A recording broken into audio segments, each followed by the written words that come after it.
수고하신 세 분에게 다시 한 번 더 큰 박수 부탁드립니다.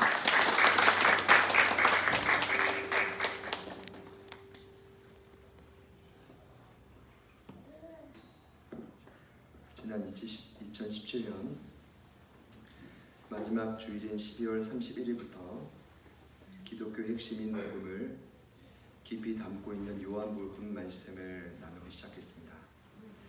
제가 요한복음을 선택한 이유는 복음의 핵심인 예수 그리스도를 누구보다 명확하게 소개할 수 있는 분이 이 글의 저자인 사도 요한이기 때문입니다. 그분은 예수님의 선택받은 12명의 제자 중 유독 사랑받는 제자였습니다. 원래 그의 별명이 천둥과 우레의 아들이었습니다. 입만 열면 화를 내고 분노하고 야! 이런 식의, 저는 좀 아니어가지고 흉내를 잘 못 냈는데 이놈의 새끼야! 뭐 이런 식으로 입만 열면 욕을 하고 화를 냈던 요한이 사랑의 사도가 되었다라는 것은 오늘날 저희들도 예수님의 사랑을 입을 수만 있다면 변화될 수 있다는 결론을 얻게 됩니다. 새해가 되고 타교에서 사역하는 많은 제자분들께 여러 연락이 왔습니다. 그런데 기억에 남는 두 분이 있었습니다. 청년 사역자 두 분이었는데 동일하게 하는 말이 목사님 너무 힘들어요. 청년들이 안 바뀌고 말도 안 통하고 도대체 어떻게 사역을 해야 됩니까? 라고 물었어요. 저의 대답은 야 나도 힘들다. 절대로 화내지 마라. 절대로 소리치지 마라. 그러면 네가 사탄한테 지는 거다. 무조건 사랑하는데 기도하면서 인내하고 끝까지 버티겨라. 그리고 담임 목사님한테 충성해라. 그리고 한 가지만 더 이야기하면 너 어릴 때를 좀 생각해 봐라. 딱 이렇게 끝이 났습니다. 그러니까 이제 그분들도 위로가 되고 저도 위로가 됐는데 여러분 저는 생각합니다. 예수님의 사랑을 날마다 힘입으면 오늘 이 성경을 기록한 요한처럼 변화될 수 있음을 믿으시기를 축복합니다. 또 그는 12명의 제자들 중에 유일하게 자연사한 인물이었습니다. 다른 11명은 일찍 순교했다면 이 요한만큼은 끝까지 예수님의 복음이 이 땅에서 어떻게 사람들을 변화시키고 역사하는지를 가장 오래 지켜봤던 인물이었습니다. 그러니 그가 지난 첫 시간에 제가 말씀드린 대로 예수님을 명확하게 소개하고 있는데 첫 번째로 소개한 내용이 예수님은 인간의 몸을 입고 이 땅에 오셨지만 우리와 다른 신이다라는 것입니다. 한마디로 그분은 태초부터 이 땅을 창조하실 때 하나님과 함께 계셨던 저와 여러분을 창조하셨던 창조주이심을 믿으십시오. 더 나아가 오늘 사도 요한은 이 땅에 그분이 생명의 빛으로 오셨다고 선포하고 있습니다. 이것은 한 가지를 전제합니다. 다름 아니라 이미 이 땅은 사망과 어둠이 가득하다라는 것입니다. 그럼 최초의 인간이었던 아담과 하와가 죄를 짓고 하나님과의 관계가 깨어집니다. 그 결과 사망이 찾아왔습니다.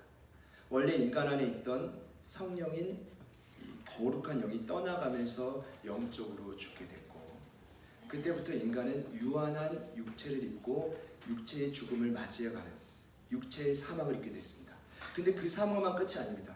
인간의 죽음은 그때부터 시작입니다. 심판을 받고 영원한 사망에 이르게 되었습니다. 그런데 여러분 잘 보시면 인간이 죄를 짓고 가장 먼저 한 행동이 무엇입니까? 무화과 나무 잎을 엮어서 가리고 숨었습니다. 여러분 그 무화과 나무 잎으로 가린 곳은 몸이 아닙니다. 몸이 만약에 가려졌다면 숨지도 않았을 겁니다. 그리고 이미 창세기 1장, 2장 죄짓기 이전을 보면 그들은 벌거벗었지만 부끄러워하지 아니했다고 성경은 말하고 있습니다. 그러면 그들이 가렸던 곳은 무엇일까요? 하나님 보시기에 부끄러운 죄입니다. 그런데 여러분 나뭇잎으로는 죄가 가려지지 않습니다. 그래서 그들이 동산나무에 숨기 시작했고 하나님이 찾아왔는데 지속적으로 반응하지 못합니다.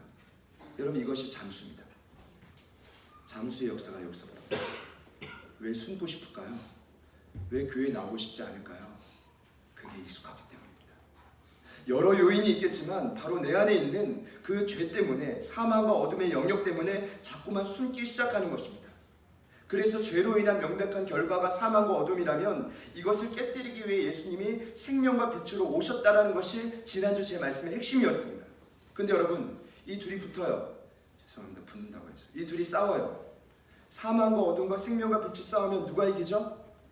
빛이 이깁니다. 1장 5절에 이렇게 기록되어 있습니다. 빛이 어둠에 빛이 돼 어둠이 이기지 못하더라.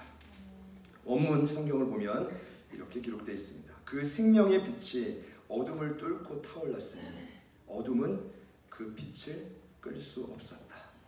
할렐루야. 여러분, 예수님 믿는 삶은 간단합니다. 간단해요. 그냥 교회를 출석하는 게 아니라 유일한 생명 되신 예수님의 빛으로 사망으로 생긴 내 삶의 어두운 영역들을 자꾸 비추면 되는 거예요. 비추면 끝나는 거예요. 비추면 뭐가 돼요? 무엇이 잘못됐는지를 진단하게 되고 그 다음에 예수님이 고치는 것입니다. 제가요 한 달간 목감기로 고생했습니다. 아까 죄송했어요. 저는 한 달간 고생하면서 우리 성진 집사님께 토스한 듯한 느낌인 거죠. 내가 옮겼나. 지난 12월이 참 정신없이 지나갔는데 뭔가 성령에 취해야 되는데 약에 취한 듯한 느낌? 뭐 그런 거 있죠.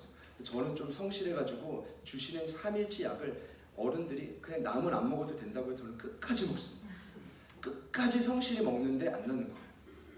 근데요, 목에 이상이 있으면 여러분 여러 현상들이 생깁니다.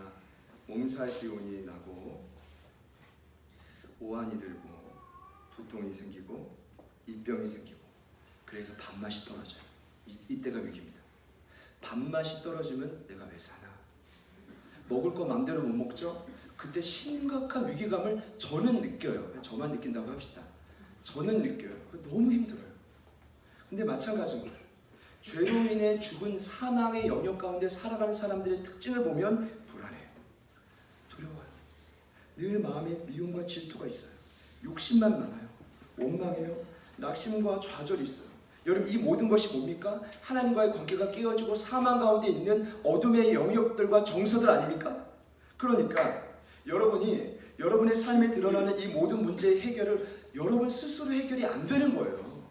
생명의 빛이 되신 예수님께 가져가서 진단받고 고침을 받아야 낫는 것이죠. 이 역사가 오늘도 일어날 수 있기를 소망합니다. 그분 앞에 여러분 죄송해요. 치료받지 않아도 괜찮아요. 진단만이라도 받으십시오. 이거 굉장한 은혜가 있습니다.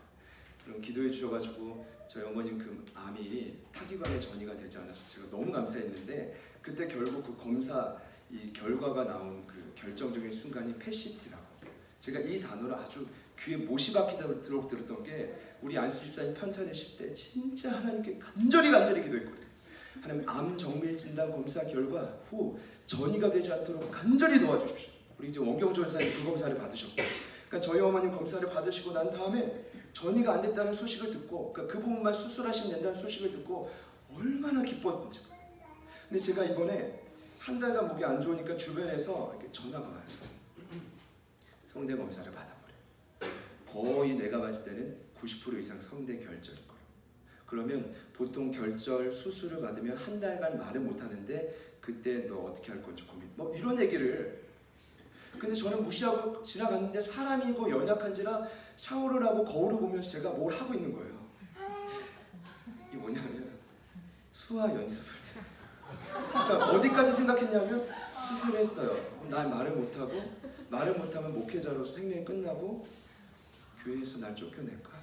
내가 먼저 사퇴 있어야 되나? 항상 고민하면서 이야 큰일 났다. 그래가지고 제가 이 동네 병원을 안 가고 서울의 한 병원을 갔어요. 성대 검사와 수술을 겸할 수 있는 곳이었습니다. 유명한 곳인데 가서 이제 이만한 길이의 성대를 넣더니 검사 결과 아무렇지 않다. 할렐루야. 저한테 그러시더라고요. 환자분은 말만 하지 않으시면 회복된대요. 여러분, 제가 깨달은 것이 있습니다. 빛이신 주님 앞에 내가 어디가 망가져 있는지 진단만 제대로 받아도 은혜가 돼요. 그런 은혜가 있기를 소망합니다. 빛이 비춰주면 어둠이 반드시 드러나고 그 어둠이 빛 안에 지속적으로 거하면 회복이 되기 시작하는 것이 신앙생활의 핵심입니다. 우리 옆에 있는 분들께 이렇게 축복합시다. 예수님이 고장난 당신을 고쳐주실 것입니다. 저희가 1월 3일부터 저희 아까도 계속 큐티 하는데 큐티 본문이 고린도전서로 넘어갔습니다. 여러분 생각나실지 모르겠지만 교회 개척하고 2015년 3월 달 제가 첫 메시지가 고린도전서였어요. 근데 참 신기한 건 바울이 고린도 교회를 향해 편지를 쓸 때쯤이 고린도 교회가 개척되고 3년쯤입니다. 그럼 저희가 지금 거의 3년을 향해 달려가고 있는데 여러분 너무 신기하지 않습니까? 네. 이야, 이거는 정말 하나님 날 너무 사랑하시는구나. 우리 교회를 너무 사랑하시는구나. 그런데 여러분 그거 아세요? 고린도 교회만큼 문제 많은 교회가 한 군데도 없었습니다. 그것도 바울 사도가 1년 6개월을 목회를 했는데 말이죠. 그 교회 안에 더 나은 욕심과 삶을 향한 욕심과 쾌락과 음란과 그 자녀 교육과 물질에 사람들이 미쳐가지고 미쳤다라는 건 교회를 다니고 허울 뿐이지 우선순위가 다 딴 데가 있는 거거든요. 여러분 아십니까? 근데 그런 교회를 향해서 바울 사도가 이렇게 말했습니다. 먼 에베소에서 그 교회 소식을 듣고 이렇게 말했습니다. 십자가의 도가 멸망하는 자들에게는 미련한 것이요 구원을 받고 성장하는 우리에게는 하나님의 능력이라. 여러분 기억하십시오. 예수님의 십자가 외에 우리를 고칠 수 있는 방법은 없습니다. 아까 찬양 가운데 고백하셨지만 정말 그 고백대로 사실 때 능력이 나타나는 거죠. 결단하시는 분들만 아멘 합시다. 2018년 새해가 밝았습니다. 그러나 여러분 느끼실 겁니다. 새 날이 아닐 겁니다. 빛이신 예수님을 경험하고 치료를 받아야 진정한 새 날이 임합니다. 그럼 오늘 본문을 보시면 지난주 말씀에 이어서 생명의 빛이신 예수님을 우리가 어떻게 하면 만날 수 있을지를 명확하게 기록하고 있습니다. 첫 번째로 빛을 증언하는 자들을 곁에 두고 있어야 됩니다. 이 말이 뭐냐 하면 신앙생활은 혼자 돈키호테처럼 하는 게 아니에요. 왜 우리가 매주 교회에 나와야 될까요? 왜 훈련 받아야 될까요? 왜 굳이 제가 매주마다 금요일마다 기도하자고 문자를 보내드릴까요? 이유는 간단합니다. 빛을 증언하는 자가 아무리 내 삶이 바빠도 내 곁에서 귀찮더라도 계속 말을 해줘야 돼요. 그래야 그것을 듣고 우리는 회복될 수가 있어요. 오늘 말씀을 보면 그 빛을 증언하는 자를 요한이라고 소개합니다.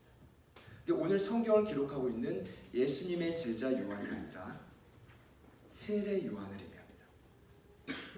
우선 그분은 그 빛을 증언하는 자였습니다.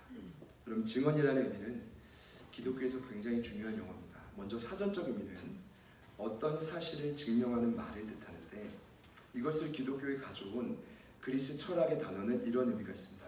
제가 이 의미를 이번에 새롭게 깨닫고 얼마나 놀랐는지 몰라요. 증언이라는 뜻은 어떤 목적에 이르는 길을 가리키고 보여주는 자입니다.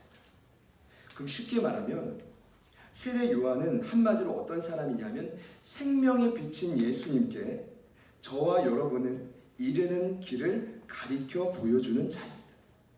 한마디로 별로 놀라시지 않는데 이 증언이라는 뜻이 어떤 의미냐면 예수님이 여기 있어요. 그럼 그 예수님을 만날 수 있도록 날마다 가리키고 보여주고 지도해주는 자가 누구라고요? 세례 요한이었다는 것입니다. 이런 분들이 저와 여러분 곁에 반드시 있어야 된다는 것입니다.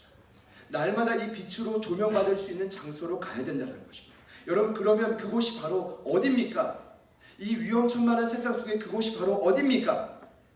Welcome to Disciples Church. 네. 제자들 교회입니다. 네. 싫으세요? 아직도 죄송하지만 뭐 공동체가 나한테 이렇게 나한테 뭘 해줬어? 이렇게 저한테 말씀하신다면 할 말은 없지만 여러분 그래도 주일 예배 드리셔야 돼요. 그래도 기도하셔야 돼요. 그래도 한 주에 한 번 훈련 받으시면 여러분 그토록 문제 때문에 고심하시는데 반드시 해결받습니다. 그 신앙생활은 독고다이로 하는 게 아니에요. 이게 약간 좀 저급한 표현이긴 하지만 일본 말이잖아요. 어떤 뜻인지 아십니까? 특공대라는 뜻입니다. 그래서 뭐 문제만 생기면 결정적인 순간에 모든 것은 다 스스로 결정해요. 홀로 다 결정하고 그리고 나중에 문제가 생기면 남 탓하죠. 죄송해요. 이게 신앙생활 그렇게 하는 거 아니거든요. 그렇게 하는 거 아니에요. 독고다이 아니에요. 결정적인 순간에 같이 상의해야 돼요. 결정적인 순간에 좀 말씀해 주세요. 너무 영역이 약해도 좀 얘기해 주세요. 저도 좀 의견 좀 제시하겠습니다. 그러면 또 동교 때처럼 하시겠죠. 여러분, 예를 들어서 저희가 용암병원에 갔어요. 너무 아프고 힘들고 문제가 많아서. 그래서요, 진단을 명확히 받았습니다. 이야, 나 처방해주고 약도 일주일치 줘주세요. 그리고 이제 돌아가서 집에 갔는데 말이죠, 하루 만에 그 진단을 잊어버리고 약을 먹더니 약이 쓰대요. 그리고 남은 6일치와 2끼의 약을 쓰레기통에 버려버려요. 여러분, 제가 봤을 때는 지금 이것이 우리의 신앙생활의 행태예요. 그 모습이에요. 오늘 왜 사도 요한이 이렇게 성경을 기록하고 있을까? 제가 봤을 때는 명확해요. 저희 스스로 신앙생활하는 게 절대로 아니에요. 그 당시에 초대교회 성도들에게도 세례 요한이 필요했다면 오늘날도 우리 주변의 동역자들과 지도자들이 반드시 필요하다. 이것이 저의 논리입니다. 우리 옆에 있는 분들께 이렇게 축복해 봅시다. 내가 당신에게 빛이 되어줄게요. 누군가는 증언을 해줘야 돼요. 누군가는 계속 말해줘야 돼요. 귀찮고 어색하고 막 짜증이 나도 누군가는 이게 복음의 진리라고 계속 말을 해줘야 돼요. 저는 저희 제자들 교회가 그런 생명의 빛을 명확하게 말해줄 수 있는 교회 되기를 소망합니다. 그런데 오늘 말씀은 빛이신 예수님을 만나기 위해 한 가지 더 난관을 극복해야 된다고 가르쳐주고 있습니다. 그 난관이 바로, 여러분, 내 옆에서 증언해주는 자가 아무리 많이 있어도 소용이 없더라고요. 결국은 나 스스로가 주님을 영접하는 결단을 해야 돼요. 저는요, 이걸 깨닫고 어제요, 잠이 안 오더라고요. 물론 잠은 잤습니다. 한번 깼어요. 막 가슴이 떨리는 거예요. 이게 진리구나. 이게 복음이구나. 이게 기독교의 진리고 핵심이구나. 삶의 문제가 여기서 풀려져요. 여러분, 아무리 유수한 복음과 빛과 그 증언을 들어도요, 저와 여러분이 스스로 영접하는 결단이 없이는 삶이 바뀌어지지 않아요. 여러분, 참 신기하죠? 2000년 전에 그 사망과 흑암이 가득했던 그 땅에 왕이신 예수님이 태어나면 많은 사람들이 기뻐할 줄 알았어요. 막 그 예수님을 찾아갈 줄 알았어요. 막 기대하고 경배할 줄 알았어요.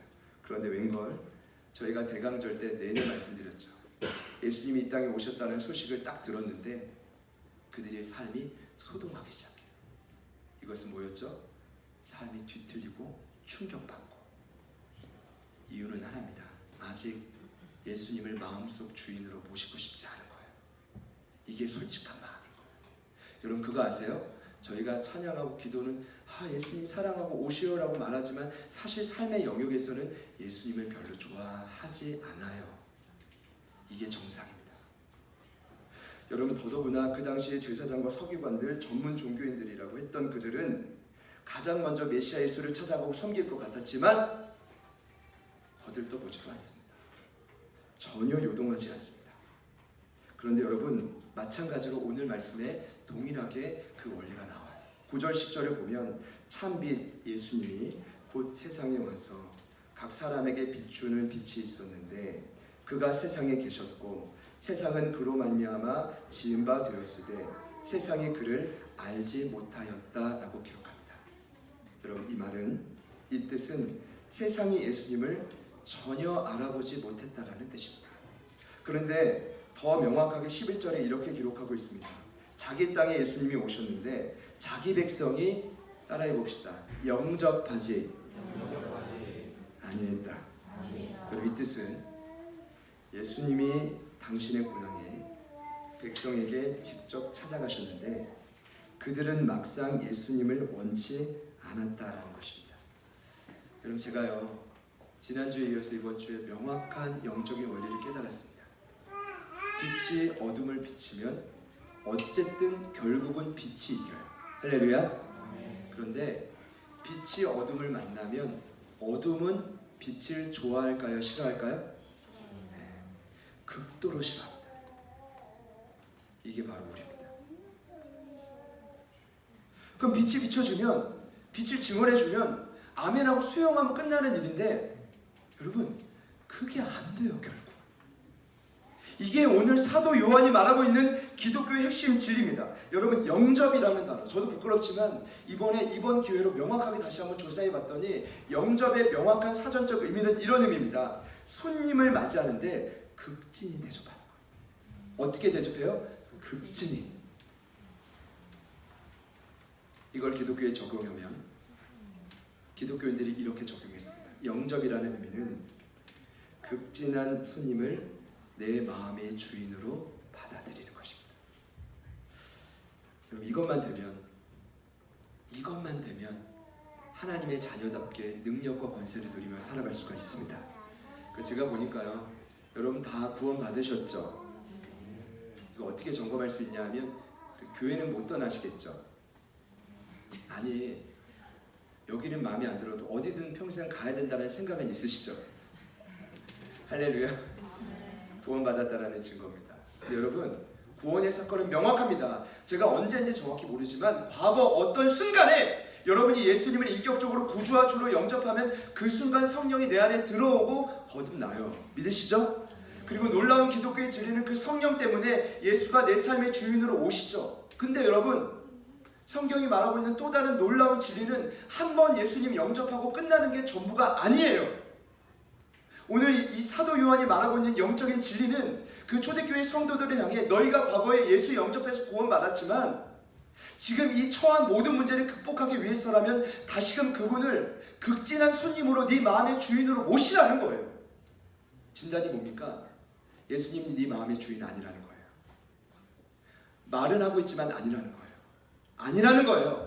진짜 아니라는 거예요. 마음의 주인으로 제대로 영접하면 영접하는 자, 곧 그 이름을 제대로 믿는 자들은 하나님의 자녀답게 산다고, 능력 있게 권세 있게 산다고 성경은 말하고 있음을 믿으십시오. 오늘 이것이 진리입니다. 그런데 안타깝게도 여러분 예수님이 우리 안에 오시긴 왔는데 내 맘 거실 저 한귀퉁 위에 죄송하지만 찌그러져 계세요. 여전히 내 마음은 차가워요. 추운 겨울인데 그 예수님께 보일러도 틀어드리지 않아요. 아깝다고. 제가 생각해도 야, 너 진짜 성령에 충만하다. 너 진짜 너무 적절하지 않습니까? 이 추운 겨울에? 그냥 보일러도 안 틀어드리고요. 계속 눈치만 줘요. 언제 떠날 거냐고. 아, 이럴 거면 괜히 예수 믿었다고. 여러분 성숙하는 교회들이요 다 이 과정을 겪었더라고요. 바울이 감옥에서 에베소 교회를 향해 똑같이 말했습니다. 이렇게 말해요. 그분의 풍성한 영광으로 그분의 성령을 시켜 여러분의 마음을 능력으로 강건하게 해주시고 믿음으로 말미암아 예수 그리스도를 여러분의 마음속에 머물러 계시게 해주기를 바랍니다. 여러분 참 재미나죠. 에베소 교회가 소문난 교회, 능력 있는 교회, 지식 있는 교회였거든요. 근데 바울 사도는 그들을 어떻게 영적으로 진단하는지 아십니까? 당신들의 마음속에 예수님이 없네요. 있지만 저 거실 한귀퉁 위에 눈치 보고 계시네요. 그 예수님을 마음의 주인으로 영접하기를 바랍니다. 여러분 부디 성령께서 이 시간 저와 여러분의 차가워지고 굳어진 마음을 부드럽게 해주시기를 소망합니다. 그리고 예수님을 다시금 마음에 가장 중요한 자리가 어딘지 모르겠지만 그 자리로 옮겨주시기를 저는 간절히 기도하겠습니다. 제가 마지막으로 한 가지 말씀드리고 마칠 텐데 여러분 전 세계적으로 아주 유명한 책이 있어요. 1천 권 이상 팔린 책입니다. My Heart Christ Home이라는 책인데 이게 한국어로 내 마음 그리스도의 집이라는 책입니다. 이 책을 보면 저는 꼭 좀 추천해드리고 싶어요. 주인공이 예수님을 믿고 자기 마음에 예수님을 모시긴 했잖아요. 그러니까 이제 마음의 집을 소개해주는 내용이에요. 가장 먼저 간 곳이 어디냐면 서재입니다. 근데 서재를 갔는데 갑자기 주인공이 당황해요. 왜냐하면 그 서재에 그리스도인으로 절대로 잊지 말아야 될 엄청난 잡지들이 꽂혀 있는 거. 그래서 예수님이랑 같이 그걸 빼내가지고 불태워버려요. 그 다음 간 곳이 주방입니다. 예수님이 식탁에 앉아서 이렇게 물어요. 야, 오늘 저녁 메뉴가 뭐냐? 그랬더니 주인공이 말해요. 돈, 학위, 증권이 주식이고 반찬으로는 명성과 행운에 관한 신문 기사들입니다. 이때 예수님이 숟가락을 딱 내려놔요. 제가 봤을 때 젓가락 딱 내려놔요. 그리고 뭐라고 하시냐면 그곳으로는 배가 차지 않아. 지금 너의 굶주림은 영적인 굶주림인데 그 영적인 굶주림은 하늘의 뜻을 순종하고 행할 때 채워진단다. 할렐루야. 아 그래요? 그리고 가서 간 곳이 세 번째로 거실입니다. 거실은 그나마 분위기가 나요. 왜냐하면 거실에 조그만 그 책꽂이에 뭐가 있었냐면 먼지가 수북히 쌓인 성경이 있었어요. 그래서 예수님이 그걸 꺼내가지고 털털 털고 그 주인공에게 말합니다. 한 가지만 부탁할게. 아침에 네가 출근하기 전에 밥 먹기 전에 가장 이른 시간에 나랑 같이 큐티하자. 할 수 있어. 너 할 수 있어. 나랑 꼭 만나자. 근데 그걸 약속하거든요, 주인공이. 근데 책을 보면 시간이 지나면서 뭐 별의별 핑계를 다 대면서 결국 가지 않아요. 그리고 네 번째로 간 곳이 작업실인데 그곳은 하나님은 그 주인공에게 주신 이 땅을 살아가며 필요한 그 직업을 하는 은사 있죠. 근데 그 은사가 하나님 보시기엔 참 작은 거예요. 그러면서 야, 너 일하느라 힘들었지? 그러면서 이제 예수님이 그 주인공의 손을 잡아주고 이렇게 말해요.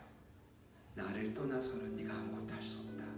내가 내게 준 은사도 다 내 힘을 떠나서는 아무것도 할 수 없다. 그러면서 함께 작업을 막 하시면서 그 다음 예수님이 청소해 준 곳이 오락실입니다.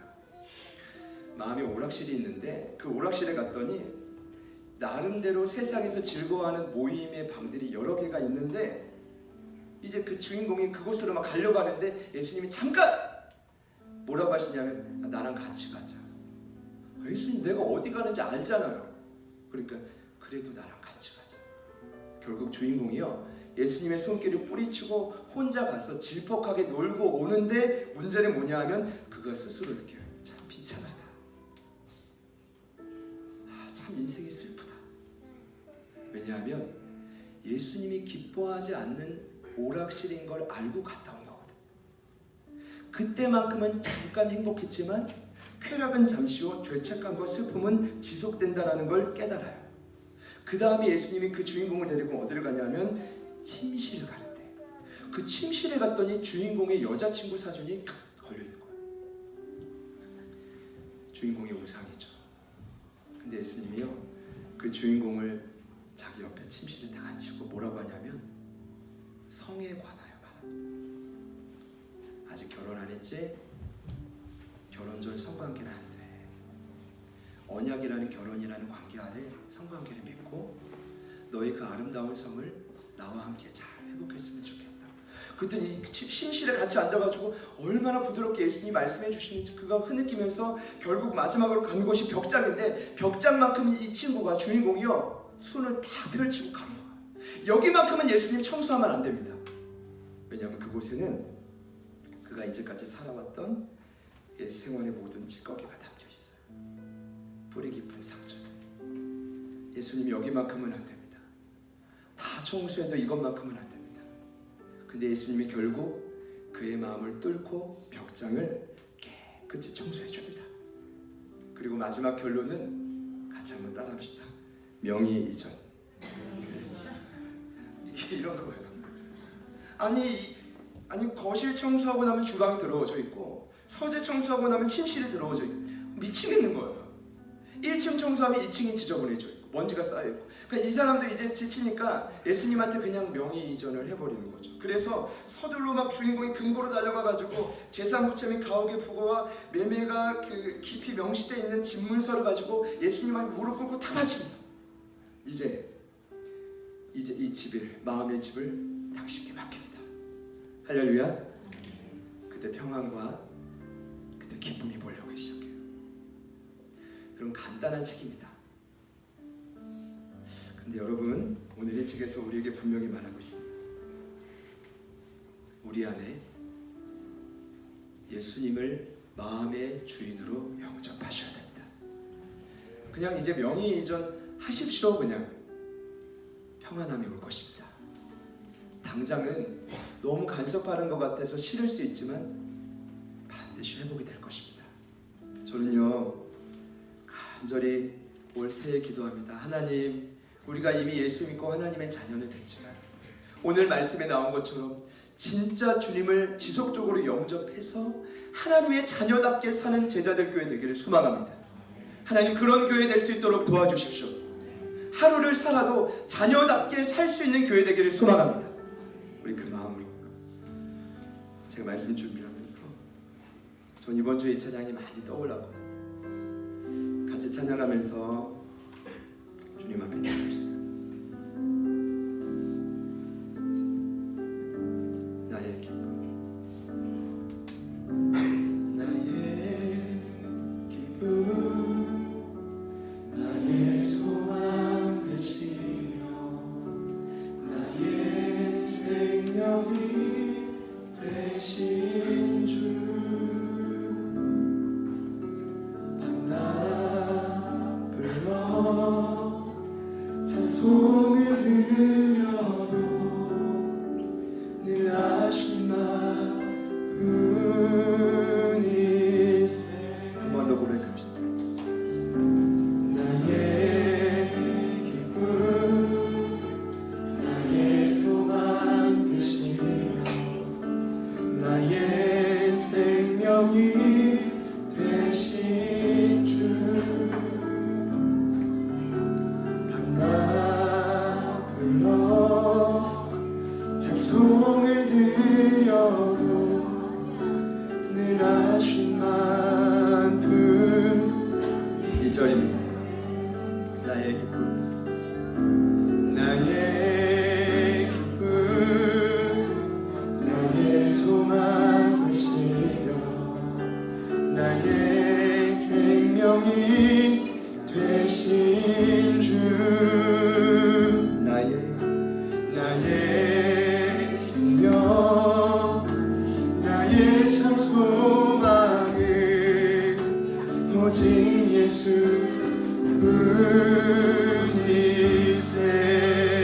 뿐이세. 주 얼굴 한번 배운 적 없으나 그 눈빛 내게 깃들고 주 손 한번 잡은 적 없으나 그 채운다는 느낌. 한 번 더 고백합시다. 주 얼굴 한번 배운 적 없으나 그 눈빛 내게 깃들고 주 손 한번 잡은 적 없으나 그 채운다는 느낌.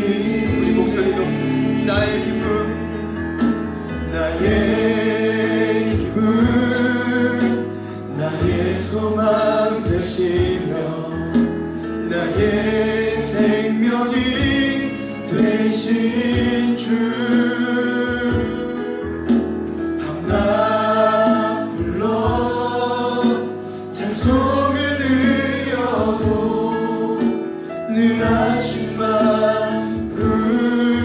우리 마지막으로 고백하시네. 나의 기쁨, 나의 기쁨, 나의 소망 되시며 나의 생명이 되신 주, 밤낮 불러 찬송을 드려도 늘 하신 만큼일세. 이 시간 여러분들을 초청합니다. 여러분의 서재는, 여러분의 거실과 주방은, 여러분의 침실과 오락실과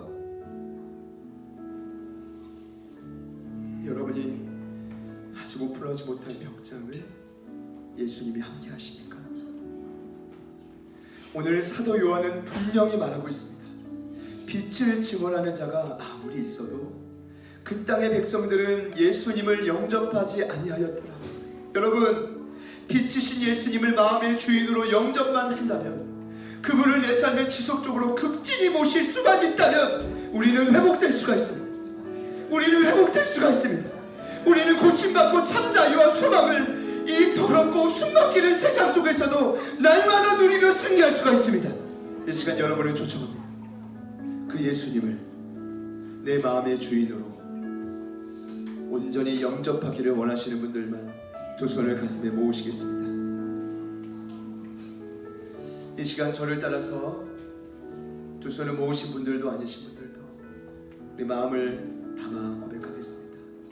예수님, 예수님, 무시했던 죄를 용서하여 주십시오. 눈치줬던 죄를 용서하여 주십시오. 내 마음의 한 중앙에 주인으로 찾아오십시오. 모든 결정을 할 때 예수님과 상의하겠습니다.